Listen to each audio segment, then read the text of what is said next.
Hi, my name's Jonathan Hicks. I'm back at the Dice Cup, and this evening I'm joined by DVD. Luca. A-bomb. And we just finished playing Beyond Baker Street. Now, this is a bit like Hanabi, if you're familiar with Hanabi. So everyone gets a hand of cards, but you're not allowed to see your own cards. So if I look around the table, I can see A-bomb's cards, and Luca's cards, and David's cards, and there are 4 different colours.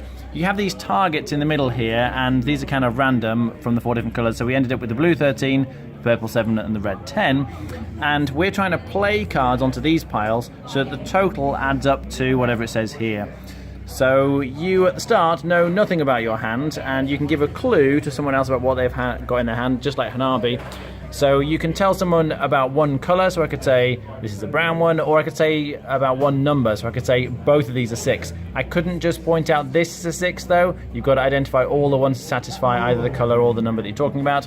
And then Luca might be like, oh, okay, I've got a 6 and I could play it maybe on the blue pile. And he's playing cards here to try and get them to add up to, as I say, the right number here. Each time you give a clue, though, Sherlock Holmes moves 1 space closer to here. And if he gets to the end, you lose the game. So you've got a limited amount of clues there.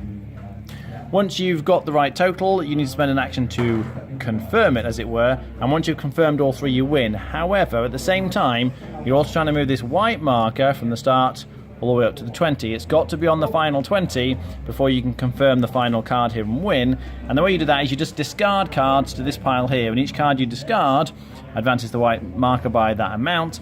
But once you go above a certain amount, so for our game above 2, then every sort of 3rd card and beyond here is going to make Sherlock Holmes moves as well. So there's like a timer there in terms of discarding cards or giving clues for you to complete them and get all the colours out. Alright, what do we think?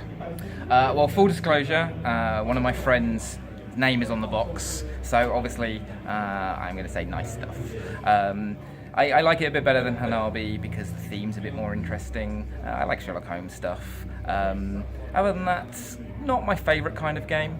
I get a bit frustrated with knowing how I'm meant to respond to clues, what bit is important and what am I meant to extrapolate from that? But it's a smooth, easy play.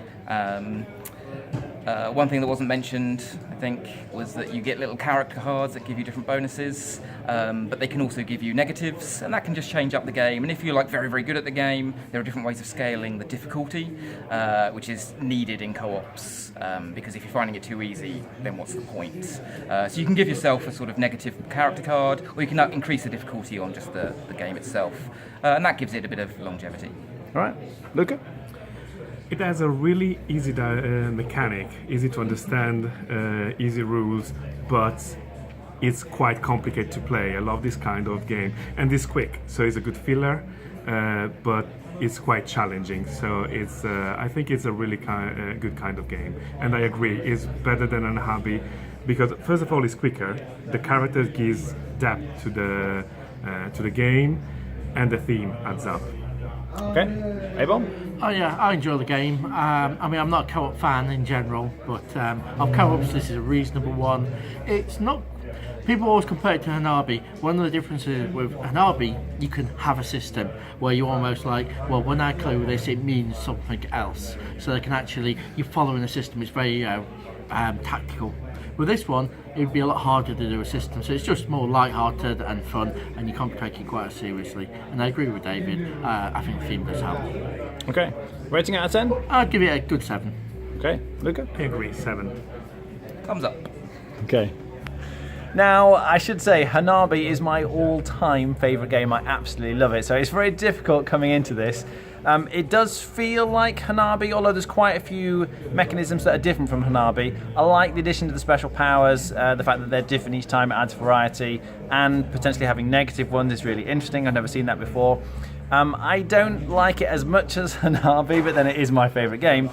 For me, it's just a bit more complicated, I suppose. Hanabi's like a streamlined version of this, and I can see why they've added the various things that they do. Obviously, I prefer to play the streamlined version, but I like the fact that they've attempted to put some theme over the top. It does feel a little bit pasted on, but it's better to have some kind of theme than no theme, I think. So I'd be on a 7 out of 10, I think. Alright, thanks for watching. That was Beyond Baker Street.